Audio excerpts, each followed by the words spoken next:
आप सभी को मेरा प्रणाम। गुरुजी माताजी का दाम्पत्य जीवन एक आदर्श दाम्पत्य जीवन था। हर एक के लिए प्रेरणा देता हुआ कि परस्पर एक दूसरे का सहयोग ही जीवन के बड़े उद्देश्यों की पूर्ति में सहायक होता है। इसी में जीवन का असली आनंद है।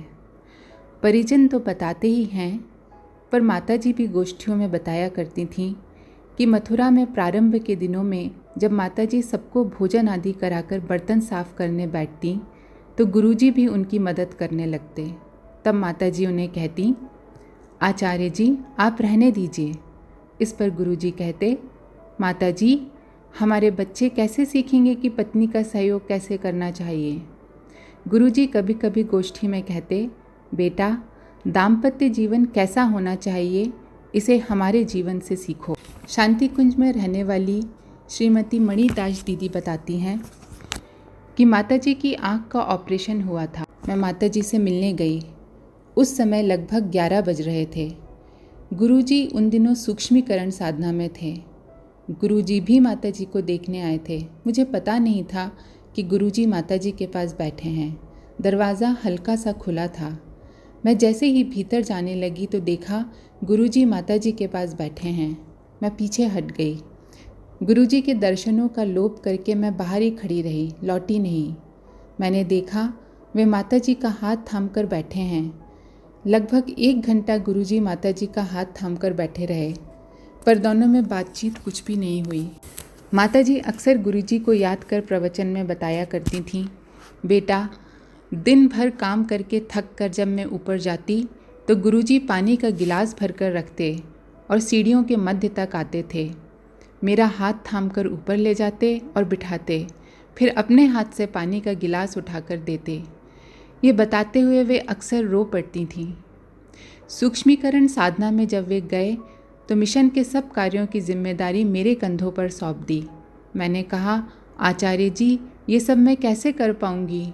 तो बोले, मैं जो तुम्हारे साथ हूँ। जब कभी मथुरा आदि जाना पड़ता तो वे ऊपर से खिड़की में से देखते रहते थे।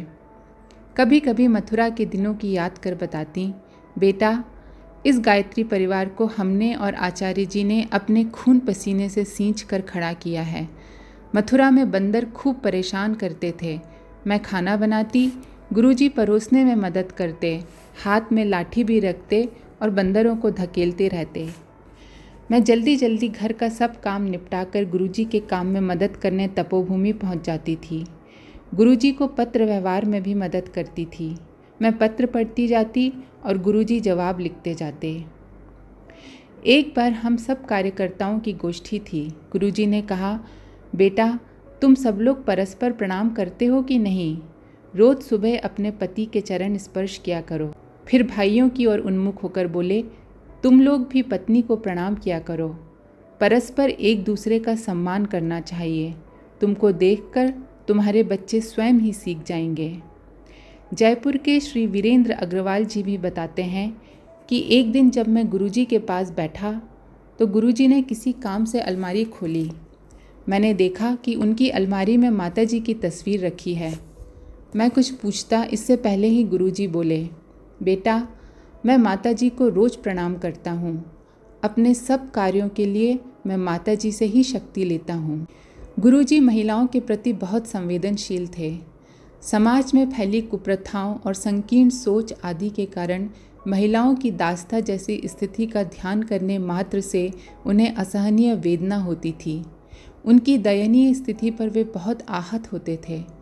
हम लोग जिनने उनका सानिध्य पाया है, देखा है, जब कभी वे महिला उत्पीड़न संबंधी कोई समाचार पढ़ लेते थे तब तो आकुल व्याकुल हो जाते थे। उनकी आंखों में आंसू आ जाते थे। कहते थे, कब मातृशक्ति का उद्धार होगा? उनके साहित्य में भी उनकी यह पीड़ा देखने को मिलती है। उन दिनों कानपुर का दिल दहला देने वाला समाचार सुर्खियों में था, जब एक ही परिवार की 3 लड़कियों ने दहेज की ऊंची मांगों से आहत होकर आत्महत्या कर ली थी। तब गुरुजी ने कहा था, यदि सब लड़कियां दहेज लेने वालों से शादी करने से इनकार कर दें तो ये दहेज का दानव वर्ष भर में ख़त्म हो जाएगा। पंडित लीलापत शर्मा जी ने भी एक बार ऐसा ही एक संस्मरण सुनाया था कि गुरुजी को बहनों का कष्ट बिल्कुल सहन नहीं होता था। वे कहते थे, जब तक मातृशक्ति रोती रहेगी समाज का उद्धार संभव नहीं है। पंडित लीलापत शर्मा जी ने बोला कि एक बार हम और गुरुदेव असम की यात्रा पर थे। ट्रेन में एक महिला बहुत बड़ा घूंघट ओढ़े बैठी थी। वो बहुत दुखियारी जान पड़ रही थी क्योंकि वह लगातार रोए जा रही थी। गुरुजी की दृष्टि से वह भला कैसे ओझल रहती। एक स्टेशन पर जब उसके साथ के परिजन नीचे उतरे तो गुरुजी ने उसे पानी पिलाया और चना मुर्रा खाने को दिया। उसका कष्ट पूछा, पर वो अपने मुख से कुछ बता नहीं पाई। गुरुजी तो अंतर्यामी थे, उसे सांत्वना दी। बोले, रो मत बेटी, तेरा कष्ट दूर होगा। साथ ही कहा, यह घूंघट खोल दे। उस महिला ने बस इतना ही कहा, ये सब मुझे मार डालेंगे। तब गुरुजी ने कहा, मैं उन्हें समझाता हूँ। महिला के परिजन जब ट्रेन पर चढ़े तो गुरुजी ने उन्हें समझाया, मनुष्य मनुष्य के बीच कैसा पर्दा? पर्दा तो आँखों का होता है। शिष्ट व्यक्ति शालीन वैसे भी रहता है, अन्यथा घूंघट से शर्म ढकी नहीं रह सकती, आदि आदि। गुरुजी की बात का उन लोगों पर ऐसा प्रभाव पड़ा कि उन्होंने वहीं पर उसका घूंघट खुलवा दिया। इस प्रकार गुरुजी रास्ते में भी जन कल्याण करते चलते थे। आदरणीय लीलापत शर्मा जी का एक और संस्मरण उन्हीं के शब्दों में। मध्य प्रदेश में यज्ञ चल रहा था। गुरुदेव के साथ मैं भी वहाँ गया हुआ था। एक दिन एक हॉल में 300-400 बहनें उनके साथ बैठी थीं। बातचीत के साथ हंसी के फव्वारे छूट रहे थे। गुरुदेव बात बात में हंसाते जाते थे। सभी बहनें उनकी बातों पर हंस रही थीं। एक बहन उन सब में गुमसुम बैठी थी, उसे हंसी नहीं आ रही थी। उसे दुखी देखकर गुरुदेव ने पास बुलाया और पूछा, बेटी तुझे क्या दुख है? वहाँ बैठी सभी बहनें सज धज कर आई थीं। अच्छे अच्छे कपड़े जेवर पहने हुई थीं, पर वह लड़की सिर्फ सफ़ेद धोती पहनी थी। गुरुदेव की बात का उसने कोई जवाब नहीं दिया, केवल सिर झुका लिया। गुरुदेव ने फिर दुलारते हुए पूछा, बेटी क्या कष्ट है तुझे? तू हंस भी नहीं रही है। उसे निरुत्तर देखकर गुरुदेव उसे अलग ले गए। मैं भी उनके साथ चला गया। मैं हमेशा उनकी हर एक बातचीत सुनने का प्रयास करता। उनसे काफ़ी कुछ सीखने को मिलता था। अलग ले जाकर उन्होंने उससे पूछा, बेटी बता तुझे क्या दुख है? तेरे सारे दुख दूर कर दूंगा। उसने लंबी सांस ली, फिर बोली, गुरुदेव मुझे कोई दुख नहीं है। उसकी आंखें आंसुओं से डबडबा आईं। गुरुदेव के बहुत दबाव डालने पर उसने बताया कि उसकी शादी बहुत बचपन में हो गई थी। उसके पति का स्वर्गवास हो चुका है और अब वह स्वनिर्भर जीवन जी रही है। एक विद्यालय में शिक्षिका है और अपना सब काम स्वयं करती है। विधवा होने का दुख तो झेल ही रही थी, मगर समाज की बेरुखी से वह बुरी तरह टूट चुकी थी।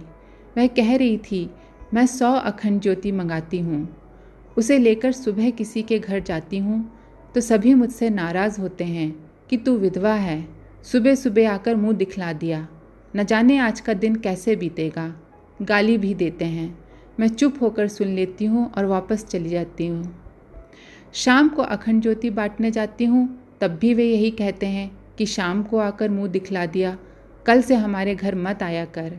वह सिसकते हुए कह रही थी, जहाँ जाती वहीं सब मुझसे नफरत करते हैं। समाज की इस नफरत को लेकर जीने की इच्छा नहीं होती।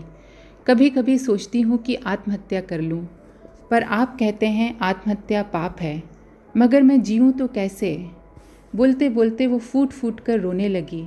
उसके साथ साथ गुरुदेव भी रोने लगे। मेरे भी आंसू नहीं रुक रहे थे।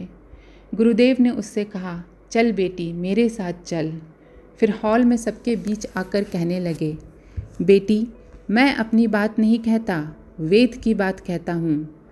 तू तो पवित्र गंगा जैसा जीवन जीती है, श्रम करती है, लोक मंगल का कार्य करती है, ब्रह्मचर्य से रहती है। तू साक्षात गंगा है। जो तेरे दर्शन करेगा सीधे स्वर्ग को जाएगा।